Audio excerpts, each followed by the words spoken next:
अपनी माँ को इस तरह बेहोश होकर गिरता देख शुभ्रा घबरा कर जोर से चीख पड़ी। उसके चिल्लाने की आवाज़ सुनकर घर के लोग दौड़े चले आए। सभी लोगों ने होश में लाने की कोशिश करने लगे और जब वह होश में आई तो घुटने में अपना मुंह छिपाकर फूट फूट कर रो पड़ी। अब बताओगी आखिर ऐसा क्या बात हुई कि तुम घबरा कर बेहोश हो गए? शुभ्रा के नाना जी ने अपनी तेज आवाज़ में सवाल किया। अपने पिता की बात सुनकर शुभ्रा की माँ ने अपने आंसू से भरी हुई आंखें उठाईं और रोती हुई बोली, बरसों पहले हुई एक छोटी सी बात के कारण अपने ही परिवार के लोग इतना बड़ा अनर्थ कर सकते हैं ये भी नहीं जानती थी। इतना कहकर उसने अपने पिता और भाई को सारी बात बता दी। यह बात सुनकर घर के सारे लोग को जैसे सांप सूख गया हो। कुछ लोगों ने इस घटना की निंदा की तो कुछ लोगों ने खामोशी अख्तियार कर दी। लेकिन बेचारी शुभ्रा, उसकी तो समझ में कुछ नहीं आ रहा था। धीरे धीरे सारे लोग जा चुके थे। शुभ्रा के नाना जी और मामा ने सांत्वना देते हुए कहा कि दिल तो करता है कि अभी मैं उन सबको जाकर गोली मार दूं, लेकिन मैं इस बात को भी अच्छी तरह से समझ रहा हूँ कि एक छोटी सी बात के कारण इतने साल के बाद उसने मेरे नातिन के साथ इतना बुरा किया, तो अगर इस बात को आगे बढ़ाया जाए तो न जाने क्या होगा। बेहतर यही होगा कि तुम भी धीरे धीरे इस घटना को भूलने की कोशिश करो, क्योंकि उन लोगों ने अपना बदला लेकर अब इस बात को ख़त्म कर दिया होगा। कैसी बातें कर रहे हैं बाबूजी? यह घटना कोई भूलने वाली है?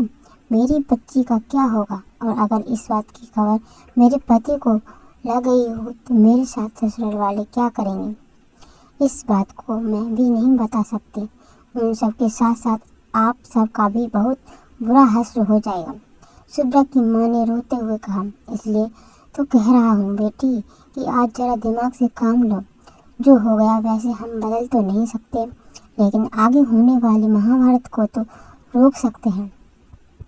तुझे तेरी मरी हुई माँ की कसम है और इस पूरे खानदान का वास्ता है। अब तेरे हाथ में है कि इस बसे बसाए घर को उजाड़ देगी या बसाएगी। अपने पिता की बात सुनकर पल भर के लिए वह भी सोच में पड़ गए। वह भी इस बात को अच्छी तरह समझ रही थी कि उसके ससुराल वाले सारी बात जब सुनकर बहुत बड़ा खून खराबा करेंगे, लिहाजा उसके कलेज पर पत्थर रखकर चुप्पी साधने में ही भलाई समझी। उसने अपनी बेटी को सीने से लगाया और उससे लिपट कर फूट फूट कर रो पड़ी। उसके पिता ने देखा तो समझ गए कि उनकी बेटी हालत की मजबूर समझ ही चुकी है, इसलिए वह अपने पति और ससुराल वालों से कुछ नहीं बताएगी। इधर शुभ्रा की समझ में तो अभी भी कुछ नहीं आ रहा था कि आखिर ऐसी क्या बात हुई थी इसके कारण इतने वर्षों के बाद उससे इस तरह बदला लिया गया। अपनी माँ के शांत होने का इंतजार कर रही थी ताकि उनसे सारी सच्चाई पूछ सके।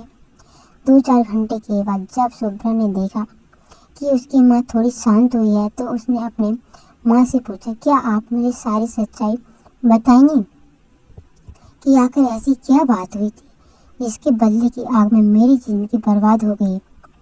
उसकी माँ ने पल भर उसकी ओर देखा और बोले, यह सब बातें जानकर भी क्या करेंगी? मैं जानना चाहती हूँ और जानकर ही रहूँगी, वरना मैं पागल हो जाऊँगी। अगर आप मुझे सारी बात नहीं बताएंगी तो मैं खुद या तो आत्महत्या कर लूँगी या पापा से सारी बात बता दूँगी। उसके बाद क्या होगा यह आपको अच्छी तरह पता जानती ही हैं। शुभ्रा ने अपनी माँ से कहा। अपनी माँ की बात सुनकर एक पल के लिए वह डर गई, लेकिन अगले ही पल उन्होंने सारी सच्चाई बता देना उचित समझा कि हो सकता है कि मामले की गंभीरता को अच्छी तरह समझ सके। उन्होंने एक ठंडी सांस ली और बीते दिनों की यादों में खो गई। उन्हें याद आया कि वह दिन जिस दिन उसकी शादी थी, बारात आ चुकी थी, काफ़ी धूमधाम के साथ उसका स्वागत किया गया। एक एक करके सारी रस्में संपन्न हुई और विदाई की घड़ी भी आ गई। इसी बीच एक हंगामा हो गया। वह कुछ इनकी बारात में आए हुए किसी लड़के ने उसकी दूर के रिश्ते की चचेरी बहन के साथ बदतमीजी कर दी थी। बात बहुत छोटी सी थी, मजाक में आई गई हो सकती थी, लेकिन उस लड़की ने अपनी बेइज्जती होती देखकर कुछ बढ़ा चढ़ाकर सारी घटनाओं को अपने पिता को बता दिया। दोनों पक्षों में भीषण विवाद हो गया।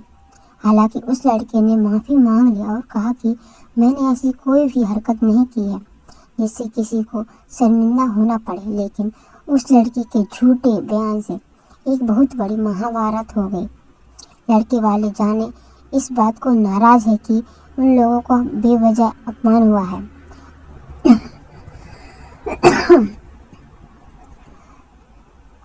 वह उस लड़की के पिता अपने बेटे के अपमान के कारण सभी के साथ मारपीट करने पर आमादा थे। वे लोग बार बार चीख चीख कर कह रहे थे कि आखिर किसी की इतनी हिम्मत कैसे हुई कि उसकी बेटी पर इज्जत पर हाथ डालने की। इसका नतीजा यह हुआ कि वह पक्ष वालों ने शादी तोड़ने देने की धमकी दी, लेकिन फिर उन्होंने समाज वालों के बहुत समझाने बुझाने के बाद इस शर्त के साथ विदाई करवाई कि आज के बाद इस लड़की का अपने मायके से कोई संबंध नहीं रहेगा। और उस दिन के बाद से सचमुच शुभ्रा की मां को कभी मायके नहीं आने दिया गया। आज उनकी मां की मृत्यु के कारण आना पड़ा और इतना बड़ा हादसा हो गया। जिन लोगों ने शुभ्रा के साथ दरिंदगी की थी, वे लोग शुभ्रा के नाना के दूर के रिश्ते क्यों भाई लगते थे। उन्होंने और उनके दोनों बेटों ने अपने बहन के अपमान का बदला उनकी बेटी को बेआबरू करके लिया। शुभ्रा हैरान थी कि कोई इतना हैवान कैसे हो सकता है। शाम होती ही उनके मन में इस बात का डर लगने लगता था कि कहीं ऐसा ना हो कि वे दरिंदे फिर से आ जाएं। वो उसे जल्द से अपने घर लौटना चाहती थी। उसके मामा और नाना ने भी यही उचित समझा और उन दोनों को अच्छी तरह समझा बुझाकर उन्हें वापस लौटने की तैयारी करवाई। इस घटना को 10 दिन हो चुके थे, लेकिन इन 10 दिनों में शुभ्रा ने अपने कमरे के बाहर पर तक नहीं रखा था। उसे किसी के सामने आते हुए भी घबराहट महसूस होती थी। उसके नाना जी ने उनके लिए एक पर्सनल गाड़ी बुक करा दी जो उन्हें घर तक छोड़ कर आती। जैसे ही शुभ्रा अपनी माँ के साथ गाड़ी में बैठने को आगे बढ़ी तो उसे सड़क की बाहर वही अधीर बुड्ढा मुझ पर ताप देता हुआ नजर आया। वहीं दूसरी ओर 2 लड़के भी उसे खा जाने वाली नजरों से घर घूर रहे थे।